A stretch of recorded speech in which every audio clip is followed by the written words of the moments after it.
अस्सलाम वालेकुम, मेरा नाम है जहां से बाशनी और ये है Toyota Fortuner GR sport 2023 model.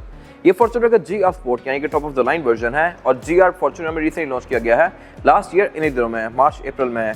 इन दिनों में ये दो गाड़ियां लॉन्च की गई थी, फॉर्च्यूनर GR और रीवो GR। ये दोनों ही गाड़ियां अपनी कैटेगरी में top of the line version हैं और ये पिछली किसी भी गाड़ियों से बहुत ज़्यादा इंप्रूव्ड हैं। फॉर्च्यूनर ऐसे इंप्रूव है कि इस गाड़ी की लुक्स पे काफ़ी ज़्यादा वर्क किया गया है, मीटर डिफरेंट है, इंटीरियर में चेंजेस हैं, रिम बेहतर है और सस्पेंशन भी बेहतर है। सेम गोज फॉर रीवो, इसमें भी काफ़ी सारी चीज़ें इंप्रूव की गई हैं, लेकिन इन दोनों ही गाड़ियों से कुछ चीज़ें निकाल दी गई हैं। वो क्या है मैं आगे कवर करूँगा इस रिव्यू के अंदर, और इसके अलावा ये गाड़ियाँ कैसे बेहतर हैं ये भी मैं इस रिव्यू में कवर करने वाला हूँ। फिलहाल अगर बात कीजिए सबसे इंपॉर्टेंट चीज़ की तो वह है इस गाड़ी की प्राइस। इसकी डिमांड 2,17,00,000 रुपए है और ये गाड़ी साइकिल मोटरस्पोर्ट के पास अवेलेबल है। ये 23 मॉडल है, इस्लामाबाद रजिस्टर्ड है, 4000 चली हुई है और 217 की है। अगर आपने इसके बारे में कोई इन्फॉर्मेशन लेनी है तो आप इस दिए गए नंबर पर कॉल कर सकते हैं या फिर आप साइकिल मोटरस्पोर्ट को विजिट कर सकते हैं, जो कि रावलपिंडी में DH2 के गेटमैन के ऑपोजिट लोकेटेड है। साइकिल मोटर्स की टोटल 2 ब्रांचेस हैं, एक रावलपिंडी में मई रोड पे और फिर एक रावलपिंडी में ये वाली ब्रांच। इन दोनों ब्रांचेस पे गाड़ियों की बाइंग एंड सेलिंग के साथ साथ गाड़ियों के काम भी किए जाते हैं, जैसे कि tint, wrap, ceramic coating, PPF, graphene coating. यहाँ पे गाड़ियाँ फेसलिफ्ट भी की जाती हैं और इसके अलावा यहाँ फिर एक पेंट बूथ भी अवेलेबल है। साइकिल मोटरस्पोर्ट पे फॉर्च्यूनर 2017-18 वाली को इस शेप में कन्वर्ट किया गया है और अगर आप अपनी गाड़ी को कन्वर्ट करवाना है तो cycle motorsports is the place. Overall, it's a great Fortuner, and today I'm going to review it. Let's start with the exterior of this car. Looks के लिहाज से ये गाड़ी पहले से बहुत सारा improved है। इसमें अब टोटल 3 वेरिएंट्स आते हैं, डीजल में और कुछ पेट्रोल में आते हैं। पेट्रोल और डीजल वाली कार्स का जो बेसिक वेरिएंट है उनकी लुक सेम है, लेकिन लेजेंडर और GR की लुक थोड़ी डिफरेंट है। प्लस ये गाड़ियाँ फेसलिफ्ट वाला वर्जन है। प्री फेसलिफ्ट कार लुक्स के लिहाज से डिसेंट थी, बट फेसलिफ्ट में इसकी लुक को और भी बहुत सारा इंप्रूव कर दिया गया। ये गाड़ी GR स्पोर्ट है और इस गाड़ी में हेडलाइट्स लेजेंडर जैसी ही आती हैं। ये हेडलाइट्स लेजेंडर में 2021 में लॉन्च की गई थी, लेकिन इसके बम्पर को भी अब चेंज कर दिया गया है और ये बिल्कुल वैसा ही कर दिया गया है जैसे कि इंटरनेशनल कंट्रीज में आता है। खैर अगर बात कीजिए इस गाड़ी की हेडलाइट्स की तो इसमें 4 अलग पॉइंट्स दिए गए हैं, 2 प्रोफेशनल लैंप के हैं, 2 LED के हैं, 2 लो के लिए, 2 हाई के लिए। और इसमें जो DRLs दी गई हैं ये पार्किंग के साथ ऑन नहीं होती। अगर आप पार्किंग ऑन करते हैं तो ये वाली DRL ऑन होती है बेसिकली, और ये इंडिकेटर में स्विच भी करती हैं। ये वाली DRL गाड़ी ऑन होने के बाद ऑन होती हैं और इसके अलावा इसमें फॉग लैंप भी अब LEDs में आते हैं, जो कि मेरे ख्याल से एक अच्छी चीज़ है। इसके अलावा ये गाड़ी फ्रंट पे पार्किंग सेंसर भी ऑफर करती है, लेकिन इसमें रडार नहीं आता। इसके एम्बलम को देख के लिटरली आपको लगेगा कि इसमें रडार होगा, बट ऐसा नहीं है। ये जस्ट प्रिंटेड एम्बलम है। प्राडो में इस तरह के एम्बलम के अंदर रडार आता है, V8 में भी, बट इसमें नहीं दिया गया। इसके अलावा सेम गोज फॉर रीवो में भी वही बम्पर आता है जो कि इंटरनेशनली आता है, लेकिन उसमें ऊपर एक ब्लैक कलर का फ्लैग दिया गया है। फॉरेन कंट्रीज में वहाँ पर रडार आता है, बट पाकिस्तान में ये ब्लैक ही है। Same goes for this car. इसके अलावा ये ब्लैक और के कॉम्बिनेशन के साथ है, और अगर आप GR ले रहे हैं तो मेरे ख्याल से व्हाइट कलर भी हाईली रिकमेंडेड है, क्योंकि इसमें इस गाड़ी के ब्लैक वाले एक्सेंट्स नजर आते हैं। अगर आप ये गाड़ी ब्लैक कलर में लेते हैं, और मैंने by the way black cars के रिव्यू भी किए हुए हैं, तो उनमें ये सारा कुछ ही ब्लैक हो जाता है। गाड़ी की headlights, grille, bumper, fog lamps, rim, सब कुछ एक ही ब्लैक कलर का हो जाता है। तो मेरे ख्याल से अगर आप इस गाड़ी को किसी और कलर में लें तो इसकी लुक और भी ज़्यादा बेहतर आती है। इसके अलावा इस वाइपर दिए गए हैं जो कि थोड़े से हिडन है, और इसके अलावा इसकी हेडलाइट के अंदर ऑटोमेटिक वाला फीचर भी आता है। इसके अलावा अगर बात कीजिए इस गाड़ी की साइड प्रोफाइल की तो ये भी लुक्स के लिहाज से डिसेंट सी है। यहाँ पे सब कुछ काफ़ी फ्लोई और सिंपल सा है, और इसके अलावा इसके व्हील्स के आसपास ये व्हील आर्चेस दी गई हैं जो कि बॉडी कलर में ही हैं। इसके अलावा साइड मिरर इस गाड़ी के अगेन बॉडी कलर में आते हैं। सिग्मा में ये डिफरेंट होते हैं, लेजेंडर भी थोड़े से डिफरेंट होते हैं, बट इसमें ये बॉडी कलर में है। और इसके अलावा इस गाड़ी में डोर हैंडल भी बॉडी कलर में है। लेजेंडर और सिग्मा दोनों में ये क्रोम में आते हैं। इसके अलावा इसकी विंडोज के आसपास एक क्रोम दिया गया है, विंडो स्पेसिफिक कार में टेंट हुई हुई है। और इसके अलावा इस गाड़ी की साइड मिरर जो है रिट्रैक्टेबल है, एडजस्टेबल है, और में ऑटो वाला फीचर भी आता है। लेकिन टोयोटा ने यहाँ पे एक फीचर निकाल दिया है इन दोनों ही गाड़ियों से। इस गाड़ी को लॉक अनलॉक करने पे कोई साउंड नहीं आती, और ये ऐसा नहीं कि ये फीचर ऑफ हुआ हुआ है, इसमें चीज़ दी नहीं गई टोयोटा की तरफ से। ये चीज़ आपको ऑल्टिस 1.6 में भी देखने को मिलती है, ग्रैंडे में आती है, हर प्राडो, V8, फॉर्च्यूनर सब में आती है, बट इनसे चीज़ निकाल दी गई है। ये गाड़ियाँ 2.25 करोड़ की हैं, बट टीट वाला फीचर इसमें अब नहीं आता। इसके अलावा इस पर सॉफ्ट अनलॉक आता है, यानी कि मैं इस गाड़ी को यहीं से ही लॉक या अनलॉक भी कर सकता हूँ, लाइक दिस। इसके बाद अगर बात कीजिए इस गाड़ी की एब्सोल्यूट साइड प्रोफाइल की, साइज के लिहाज से ये गाड़ी एक मिड साइज SUV है। इससे ऊपर फिर प्राडो या V8 आती हैं जो कि फुल साइज SUVs हैं, और जो इससे नीचे आती हैं वो है सोरेंटो, हैवल वगैरह से ये गाड़ी मेरे ख्याल से बेहतर ऑप्शन है। इस तरह से कि बहुत सारे लोग जो कि हैवल लेने जाते हैं या सेंटा फे लेने जाते हैं, वो अल्टीमेटली ये गाड़ी ले आते हैं। किस तरह से कि वो गाड़ियां भी तकरीबन 2.25 करोड़, 1 करोड़ 20, 1 करोड़ 30 या 1.5 करोड़ टच करती हैं, जो कितने में आपको 18-19 मॉडल फॉर्च्यूनर आराम से मिल जाती है, 20 मॉडल मिल जाती है अगर आप ढूंढ के ले तो। और फॉर्च्यूनर मेरे ख्याल से एनी डे से बेहतर ऑप्शन है। इस तरह से कि ये गाड़ी साइज में ज़्यादा बड़ी है, इसकी मार्केट ज़्यादा स्ट्रॉन्ग है, इसके पार्ट्स इजीली अवेलेबल हैं, ये गाड़ी ड्यूरेबल भी काफ़ी है, और उसके अलावा बिग भी आराम से जाती है, और डेफिनेटली साइज के लिहाज से ज़्यादा बड़ी है। और Fortuner world wide status symbol भी बनती जा रही है। तो मेरे ख्याल से अगर आप हैवल वगैरह ले रहे हैं तो आप फॉर्च्यूनर कंसिडर कर सकते हैं। ये फॉर्च्यूनर 2.17 करोड़ की है, बट स्टिल 2017-18 मॉडल आपको इतने में मिल जाएगी। बाकी ये पहली कार है GR जो मैं व्हाइट में रिव्यू कर रहा हूँ और इसकी लुक काफी यूनिक सी आ रही है। इसके रिम ब्लैक में आते हैं, नीचे का ऑलमोस्ट सारा ही एरिया ब्लैक है, ऊपर भी ब्लैक है। दरमियान में गाड़ी थोड़ी सी व्हाइट नजर आ रही है और इसके अलावा फॉर्च्यूनर में एक डिस्टिंक्टिव ट्रैक्टर लाइन आती है जो कि ये वाली है। ये इसकी लुक को काफी अच्छा बना रही है और ये सिर्फ फॉर्च्यूनर में ही आती है और सिग्मा में इसकी की फॉब के ऊपर भी बनी हुई होती है। और अगर बात की जाए इस एंड की तो विंडोज गाड़ी में टेंट हुई हुई हैं, कंपनी से ट्रांसपेरेंट ही आती हैं। क्वार्टर ग्लास यहाँ पे अच्छा खासा बड़ा दिया गया है। बैक पे इसका फ्यूल डोर यहाँ लेफ्ट पे आता है और इसके अलावा इस कार में एंट्री एग्जिट थोड़ा सा मुश्किल है और उसकी वजह यह है कि इसमें कोई ग्रैब हैंडल नहीं दिया गया। ये चीज़ मेरे ख्याल से बड़ी वियर्ड सी है। आप प्राडो देखें, V8 देखें, FJ क्रूजर देखें, रिवो देख लें, इवन उनमें यहाँ पे ग्रैब हैंडल आता है पकड़ के बैठने के लिए अंदर, बट इसमें निकाल दिया गया है। I am not sure Toyota ने ऐसा क्यों किया है, बट यहाँ पे ग्रैब हैंडल नहीं आता और आपको इसके अंदर चढ़ के बैठना है तो आप बस दरवाजे का सहारा लेंगे और ये गाड़ी क्योंकि ऊंची है तो थोड़ा सा यहाँ पे आपको चढ़ के बैठना पड़ेगा। तो अगर आप एजेड हैं या फिर फैमिली का यूज़ करनी है तो ये गाड़ी हाइट के लिहाज से थोड़ा सा आपके लिए इशू हो सकती है। बाकी इसके अलावा इसमें ऊपर रूफ रेल्स दी गई हैं और इसमें शॉक एब्जॉर्बर भी काफ़ी इंप्रूव कर दिए गए हैं। ये गाड़ी मोनोट्यूब शॉक एब्जॉर्बर ऑफर करती है और इसमें ऑयल की बजाय नाइट्रोजन आता है, तो इसकी राइड बेसिकली शहर के लिहाज से भी थोड़ी ज़्यादा कंफर्टेबल है और इसके अलावा ऑफ रोडिंग में भी इसका रिस्पॉन्स थोड़ा सा बेहतर आता है। इसके अलावा इंजन परफॉर्मेंस के लिहाज से भी गाड़ी थोड़ी सी इंप्रूव्ड है एज कम्पेयर टू पहले वाली फॉर्च्यूनर्स। और अगर बात की जाए इस गाड़ी के रेयर लुक की तो यहाँ पे बहुत सारे एक्सेंट्स जो कि ब्लैक में विजिबल नहीं होते यहाँ पे आपको नजर आ रहे हैं। जैसे कि एक तो इस गाड़ी का टोयोटा का एम्बलम ये ब्लैक है, ब्लैक कलर में तो आप नोटिस ही नहीं करेंगे, लेकिन व्हाइट गाड़ी में जब आप ब्लैक एम्बलम देखते हैं तो ये आपको प्रॉपर एक दफ़ा आपकी नजर जाएगी इस पर कि ये क्या है।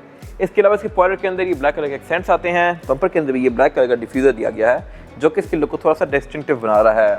इसके अलावा टेल गेट गाड़ी पावर्ड ऑफर करती है। मैं इसकी फॉप दिए गए बटन को दबा कर दूंगा तो इस गाड़ी का tailgate automatically all the way up जाएगा लाइक दिस। इसके अलावा इस गाड़ी में ट्रंक कैपेसिटी भी स्पेशियस है, लेकिन इसकी जो थर्ड रो सीट्स हैं ये सिंकिंग नहीं बल्कि साइड पर फोल्ड होने वाली आती हैं। लैंड क्रूजर प्राडो 2009-10 से ही सिंकिंग सीट्स ऑफर करने लगी थी, बट फॉर्च्यूनर में 2024 तक यही कंटिन्यू की गई हैं जो कि साइड पर फोल्ड होती हैं।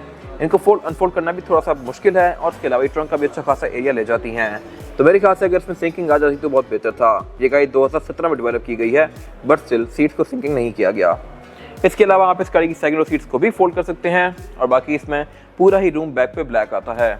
नीचे को यहाँ पे टूल किट नहीं दी गई क्योंकि इसमें जो स्पेयर टायर है वो यहाँ पे नीचे आता है और इसकी टूल किट साइड पे दी गई होती है। इसके अलावा ट्रंक को बंद करने के लिए यहाँ पे बटन दिया गया है और उसकी मैं हाइट को भी एडजस्ट कर सकता हूँ। ट्रंक की हाइट एडजस्ट करने की गाइड मैंने ऑलरेडी बनाई हुई है और वो आप जाकर मेरे पेज पे देख सकते हैं। ट्रंक को आप की फॉब से भी बंद कर सकते हैं लाइक दिस। और उसके अलावा इसके रेयर बम्पर में पार्किंग सेंसर्स दिए गए हैं। रिफ्लेक्टर की लुक थोड़ी सी डिफरेंट है GR स्पोर्ट के अंदर। इसके अलावा बैक पे गाड़ी रेड विंडशील्ड वाइपर भी ऑफर करती है, स्पॉइलर भी आता है इसमें और इसके अलावा यहाँ पे कुछ खास है नहीं। इसके बाद अगर बात कीजिए इस गाड़ी के इंटीरियर की तो इंटीरियर इस गाड़ी का ऑल ब्लैक है। GR में काफी सारी चीजें इंप्रूव की गई हैं लेकिन कुछ चीजें माइनस भी कर दी गई हैं। वो क्या है मैं भी करूंगा इस रिव्यू के अंदर। फिलहाल अगर बात कीजिए इस गाड़ी के स्टीयरिंग व्हील की तो स्टीयरिंग व्हील इस गाड़ी का पूरा ही लेदर की फिनिश में है।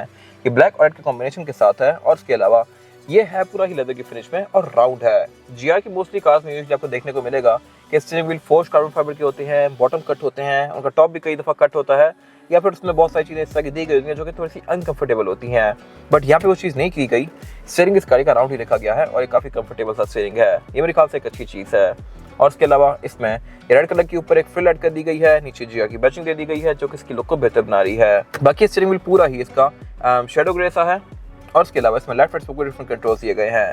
लेफ्ट स्पोक जो कंट्रोल्स हैं मल्टीमीडिया सिस्टम के हैं, राइट स्पोक जो कंट्रोल्स दिए गए हैं ये इसके MID के हैं और इसके अलावा ये गाड़ी क्रूज कंट्रोल भी ऑफर करती है। इसके अलावा इसमें पैडल शिफ्टर्स भी दिए गए हैं स्टीयरिंग व्हील के ऊपर और बाकी एयरबैग की गाड़ी टोटल 3 ऑफर करती है, एक स्टीयरिंग व्हील में, एक डैशबोर्ड में और एक ड्राइवर के नी पे। इसके अलावा अगर बात कीजिए इस गाड़ी के हेडलाइट की कंट्रोल की तो हेडलाइट इस गाड़ी में ऑटोमेटिक आती हैं, यानी कि लाइट को सेंस करके ऑटोमेटिकली ऑन या ऑफ होती हैं। साथ ही फॉग का कंट्रोल भी दिया गया है और वाइपर इस गाड़ी में नॉर्मल से हैं। वाइपर इवन ग्रैंडे भी रेन सेंसिंग ऑफर करती है जो कि मेरे ख्याल से इस गाड़ी में भी देने चाहिए थे बट टोयोटा ने इस पे चीप आउट किया है। I am not sure why. इसके अलावा अगर बात कीजिए इस गाड़ी के मीटर की तो मीटर इस गाड़ी का लुक्स के लिहाज से काफी डिसेंट सा है। इसकी लीडर्स अब रेड कलर में आती हैं, लेजेंडर में ये व्हाइट आती थी और ओवरऑल लुक्स भी इसकी काफी डिसेंट है। स्पीड लिमिट इस गाड़ी की 200 किलोमीटर/आवर तक है और इसके अलावा इसके सेंटर में पे देखिए MID क्लस्टर दिया गया है जो कि आपको इस गाड़ी की बहुत सारी चीजें शो करवाता है जैसे कि trips, average kilometre litre, outside temperature, tyre turning radius, गाड़ी के मैसेजेस, इस तरह की सारी चीज़ें। और सेटिंग्स में जाके आप इसके यूनिट्स को चेंज कर सकते हैं जैसा कि किलोमीटर/आवर या फिर माइल्स/आवर या फिर एवरेज किलोमीटर/लीटर या फिर माइल्स/गैलन, इस तरह की चीज़ों के बीच में आप खुद स्विच कर सकते हैं। इसके अलावा इसके मीटर की हाउसिंग जो है सारी ही लेदर की फिनिश में है और इस पर रेड कलर की स्टिचिंग कंटिन्यू की गई है जो कि इसकी लुक को बेहतर बना रही है। लेकिन बाकी का डैशबोर्ड इसका सारा ही चीप प्लास्टिक की फिनिश में है। इसके अलावा ये गाड़ी टोटल 4 एलिमेंट्स ऑफर करती है डैशबोर्ड में, 2 सेंटर में दिए गए हैं और इसके अलावा इसके सेंटर में फिर एक क्लॉक दी गई है। यहाँ पे एक हेडलाइट का बटन भी दिया गया है और इसके अलावा इस गाड़ी की जो मल्टीमीडिया स्क्रीन है ये अच्छी खासी मैसिव है। इसमें Android auto, Apple CarPlay, Toyota शोर, इस तरह की सारी चीज़ें आती हैं। फिर इसमें ब्लूटूथ, ऑक्स, नेविगेशन, USB ये चीज़ें भी आती हैं। ये आपको गाड़ी की स्टैट्स भी शो करवाती है, जैसा कि बैटरी वोल्टेज वगैरह। और इसके अलावा इसमें और भी कुछ चीज़ें आती हैं जो कि इसको काफ़ी इंटरेस्टिंग बनाती हैं। खैर, उससे नीचे यहाँ पे इसका ये क्लाइमेट कंट्रोल दिया गया है। क्लाइमेट कंट्रोल ये गाड़ी डुअल जोन ऑफर करती है फ्रंट पे, और बैक पे फिर इसकी थर्ड एक अलग जोन दी गई है। फ्रंट पे ड्राइवर पैसेंजर की मर्जी के लिहाज से क्लाइमेट कंट्रोल को एडजस्ट कर सकते हैं। बैक पे एक यहाँ पे जोन है सेकंड रो और थर्ड रो सीट्स के लिए, जो कि मैं भी कवर करूंगा अभी बैक पे जाके। उससे नीचे यहाँ पे 12 का पावर आउटलेट दिया गया है, 3 बैक स्विचेस दिए गए हैं, डाउन असिस्ट कंट्रोल दिया गया है और 4x4 की सिलेक्शन दी गई है। इसमें जो 4x4 की सिलेक्शन है वो है H2, H4 और L4। L4 means low range और 4x4, H2 means low range और रियर व्हील ड्राइव, और फिर H4 मीन्स हाई रेंज और 4x4। उससे नीचे पर यहाँ पे एक ड्रॉर दी गई है, इसको मैं ओपन करके 2 कप होल्डर एक्सेस कर सकता हूँ, और एक यहाँ पे स्टोरेज एरिया दिया गया है। कप होल्डर के ऊपर वाला जो एरिया है इसकी हाउसिंग ये कार्बन फाइबर की फिनिश में है, लेकिन ये कार्बन फाइबर नहीं है बेसिकली। और उससे पीछे इसका गेयर सिलेक्टर दिया गया है। इसमें जो गेयर सिलेक्शन आती है वो है PRND और स्पोर्ट्स की। स्पोर्ट्स पे करके मैं इस गाड़ी को मैनुअली चला सकता हूँ लाइक दिस। मैनुअल चलाने के लिए इसमें 2 तरीके हैं, एक स्टीयरिंग व्हील से और फिर एक यहाँ गियर लेवर से, इस तरह से। और इसकी जो हाउसिंग है ये भी शैडो ग्रे में है। इस गाड़ी में सब कुछ शैडो ग्रे या शैडो क्रोम में आता है। उससे पीछे इसका स्पोर्ट मोड, नॉर्मल मोड और इकोनॉमी मोड दिया गया है। उससे पीछे इसका ट्रैक्शन कंट्रोल दिया गया है और डिफरेंशियल लॉकिंग दिया गया है। साथ इसकी पार्किंग ब्रेक दी गई है जो कि ट्रेडिशनल है। ये अगर मेरे ख्याल से इलेक्ट्रॉनिक हो जाती तो बेहतर था। फिर उसके पीछे इसका सेंटर कंसोल दिया गया है और ये सारा लेदर की फिनिश में है। इसकी कैपेसिटी बहुत ज़्यादा स्पेशियस नहीं है और इसमें यहाँ पे कूल बॉक्स भी नहीं आता। कूल बॉक्स ये गाड़ी यहाँ पे ऑफर करती है। इसमें यहाँ पे 2 कंपार्टमेंट्स हैं। ऊपर वाले कंपार्टमेंट को अगर मैं ओपन करूंगा तो इसके बीच में एयरमेंट्स दिए गए हैं। आप एयरमेंट्स को अगर ओपन करते हैं तो ये AC की हवा लेकर यहाँ पे थ्रो करते हैं और आपकी ड्रिंक्स को ठंडा रखते हैं। उससे नीचे फिर यहाँ पे एक और ड्रॉर दी गई है जहाँ पे मैं अपना सामान वगैरह रख सकता हूँ। इसके अलावा अगर बात की जाए इस गाड़ी की सीट्स की, तो सीट्स इस गाड़ी की डुअल कॉम्बिनेशन में है, लेदर और फैब्रिक के। इसका जो फैब्रिक है ये परफोरेटेड है, यानी कि इसमें पंच होल्स दिए गए हैं और इसके नीचे कट फैब्रिक दिया गया है जो कि इसकी लुक को बेहतर बनाता है। बाकी इसके हेडरेस्ट के अंदर भी GR की बैचिंग दी गई है और इसके अलावा इसकी फ्रंट दोनों सीट्स इलेक्ट्रॉनिकली एडजस्टेबल आती हैं। बाकी इसके अलावा इस गाड़ी की सारी विंडो सिंगल टैप वाली है, यानी कि मैं इसको सिंगल टैप से फुली रोल डाउन ये रोल अप कर सकता हूँ। और इसके अलावा इस गाड़ी के जो साइड मिरर है ये भी रिट्रैक्टेबल आते हैं और इसमें ऑटो का फीचर भी आता है। फिर इसके अलावा इस गाड़ी के पुश स्टार्ट के ऊपर भी GR की बैचिंग दे दी गई है।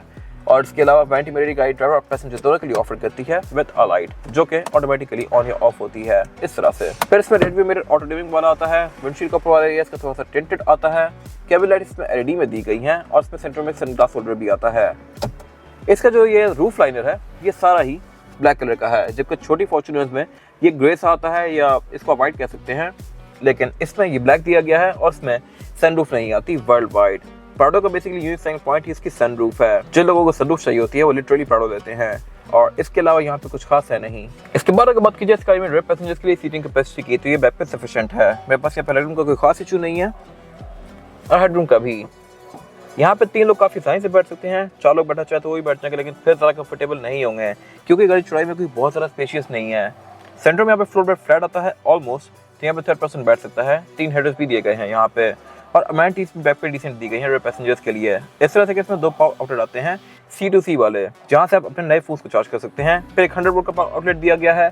सेंटर में एक सेंटर कंसोल दिया गया है जिसको निकाल के मैं एज एन आर्मरेस्ट यूज कर सकता हूँ, और इसके अलावा इसमें 2 कप होल्डर्स भी दिए गए हैं जिनको मैं इस तरह से बाहर निकालूंगा। फिर इसके अलावा ये गाड़ी बैक पे सीट बेल्ट भी ऑफर करती है, एसएफएक्स सपोर्ट्स भी ऑफर करती है और क्लाइमेट कंट्रोल के प्रॉपर जोन भी ऑफर करती है। यहाँ पे क्लाइमेट कंट्रोल दिया गया है जिसके टेम्परेचर को इस तरह से एडजस्ट कर सकता हूँ, और इसके अलावा यहाँ पे केबल लाइट दी गई है जो कि LED में है। फॉर्च्यूनर्स में मैंने एक चीज़ काफ़ी ज़्यादा नोटिस की है, और वो ये है कि इसका क्लाइमेट कंट्रोल बड़ा ढीला सा है। मैंने इससे पहले एक और GR का रिव्यू किया था, उसमें भी सेम ऐसे ही था। उसके क्लाइमेट कंट्रोल को भी आप उंगली से हिला सकते हैं, जबकि बाकी सारी चीज़ें स्टडी हैं अपनी जगह पे। क्लाइमेट कंट्रोल बिल्कुल ऐसे जैसे बस अड़ाया हुआ हो, तो ये मेरे ख्याल से काफ़ी वियर्ड सी चीज़ है, ये बेहतर हो सकती थी। इसके अलावा ऊपर यहाँ पे एयरवेंट्स दिए गए हैं, 3rd रो सीट से भी यहाँ पे एयरवेंट्स दिए गए हैं। इसके अलावा डोर्स में स्पीकर्स आते हैं, रेयर विंडोज की सिंगल टैप वाली है, यानी कि उनको सिंगल टैप से फुली रोल डाउन या रोल अप कर सकता हूँ। और इसके अलावा यहाँ पे कुछ खास है नहीं। इसके बाद अगर बात की जाए इस गाड़ी के इंजन की, तो इंजन गाड़ी 1GD FTV ऑफर करती है। ये इंजन 2.8 टर्बोचार्ज डीजल है जो कि एक बहुत रिलायबल इंजन है, और इसके अलावा ये है भी अच्छा खासा पावरफुल। जब ये गाड़ी पाकिस्तान में लॉन्च की गई थी तो इसमें इंजन चौथा था। प्री-फेसलिफ्ट कार तक वो गाड़ी 178 हॉर्स पावर थी। इसके बाद इसमें कुछ रिफाइनमेंट्स की गई और इस गाड़ी को फेसलिफ्ट कर दिया गया। रिफाइनमेंट्स के बाद ये इंजन 201 हॉर्स पावर पर चला गया, और इसके अलावा इसका टॉर्क भी बढ़ के 450 से 500 न्यूटन मीटर पर चला गया, जो कि काफ़ी सिग्निफिकेंट इंप्रूवमेंट है। और अब ये गाड़ी बहुत ज़्यादा पावरफुल है। ये गाड़ी आराम से कोई भी हिल क्लाइंब कर सकती है, और इसके अलावा इसका ऑफ रोडिंग एक्सपीरियंस भी अब काफ़ी नेक्स्ट लेवल पर चला गया है। इसके अलावा ये इंजन है भी बहुत सारा ड्यूरेबल। अगर आप इसमें डीजल अच्छा डालें और उसको मेंटेन रखें तो ये गाड़ी आराम से 4-5 लाख किलोमीटर चल सकती है। और ये सेम वही इंजन है जो कैरेवा में भी आता है और प्राडो में भी आता है। प्राडो में माइनर वेरिएशन होती हैं, लेकिन नॉनदलेस वो इंजन कुछ ना कुछ ऐसे ही होते हैं। खैर, इसके अलावा ये गाड़ी आपको एवरेज तकरीबन 9 से 10 तक की दे सकती है, जो कि बहुत अच्छी एवरेज है स्पोर्टी साइज के लिहाज से। अगर उसको प्यार से चलाएंगे तो ये गाड़ी 11-12 भी जा सकती है। लॉन्ग पे ये गाड़ी 10-11 की एवरेज आराम से लेती है। और इसके अलावा फिर इस गाड़ी में ABS, traction control, drive modes, इस तरह की चीज़ें भी आती हैं जो कि इसकी ड्राइविंग को बेहतर बनाती हैं। ट्रांसमिशन इस गाड़ी में ऑटोमेटिक ही ऑफर होती है, मैनुअल पाकिस्तान में नहीं आती। और इसके अलावा ये गाड़ी फिर 4x4 है। ये गाड़ी ऑल टाइम 4x4 नहीं है, यानी कि आप इसको 4x4 और 4x2 के बीच में स्विच कर सकते हैं।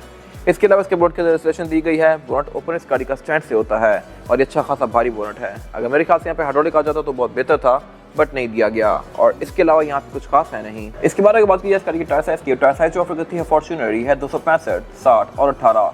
इसमें 18 इंचेस का रिम दिया गया है और टायर्स गाड़ी में डनलॉप ग्रैंड ट्रैक है। रिम इसमें GR स्पोर्ट वाला है और GR स्पोर्ट का रिम थोड़ा सा डिफरेंट है डिजाइन के लिहाज से। इसकी जो साइड वॉल्स हैं थोड़ी सी ज्यादा थिक हैं और इसके अलावा लुक्स के लिहाज से भी किसी की अपनी ओपिनियन है। फॉर्च्यूनर के डिफरेंट वर्जन में रिम डिफरेंट आते हैं। 2.7 का डिफरेंट रिम है, 2.8 डीजल का डिफरेंट रिम है, लेजेंडरी का डिफरेंट है और फिर GR का भी डिफरेंट है। लेकिन GR में एक चीज़ यूनिक है और वही है कि इसके जो ब्रेक कैलिपर्स हैं रेड कलर के हैं और फिर GR की बैजिंग दी गई है, जो कि बाकी और किसी फॉर्च्यूनर में ऐसा नहीं है। इसके अलावा इस गाड़ी में ऑर्बिट डिस्क ब्रेक आती है और इसका सस्पेंशन भी बाकी फॉर्च्यूनर से थोड़ा सा बेहतर है। इस तरह से कई मोनोटिप शॉक एब्जॉर्बर्स हैं और इसके अलावा यहाँ पे कुछ खास है नहीं। ये था आज का रिव्यू। अगर आपको रिव्यू पसंद आया तो इस वीडियो को लाइक कीजिए, मेरे चैनल को सब्सक्राइब कीजिए और अगर आपके पास गाड़ी से रिलेटेड कोई राय है तो उसको कमेंट सेक्शन में शेयर जरूर कीजिएगा, ताकि वो लोग जो गाड़ी देने वाले हैं वो आपकी राय से फायदा उठा सकें। अपना ख्याल रखिएगा। Thank you.